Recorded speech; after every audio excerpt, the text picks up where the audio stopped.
इस सीरीज का हमारा सेकंड रेशियो जो है उसका नाम है ट्रेड रिसीवेबल टर्नओवर रेशियो। देखो ट्रेड रिसीवेबल्स दो चीज़ों से मिलकर बना होता है। सबसे पहले होते हैं डेटर्स एंड सेकंड होते हैं हमारे बिल्स रिसीवेबल। ठीक है, debtor plus BR equals to trade receivables.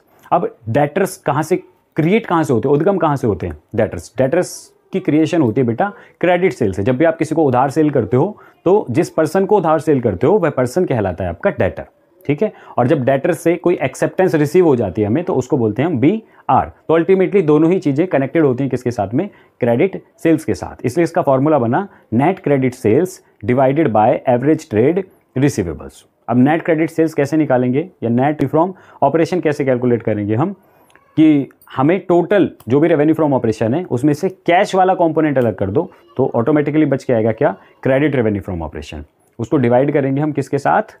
Average trade receivables के साथ। अब देखो एवरेज निकालने के लिए हमारे पास दो चीज़ें होती हैं, ओपनिंग डेटर और ओपनिंग BR।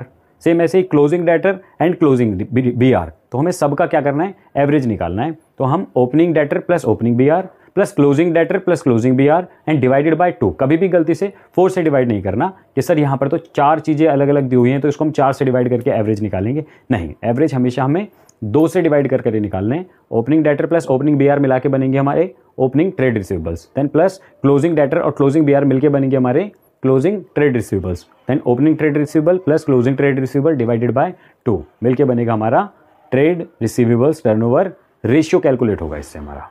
Thank you.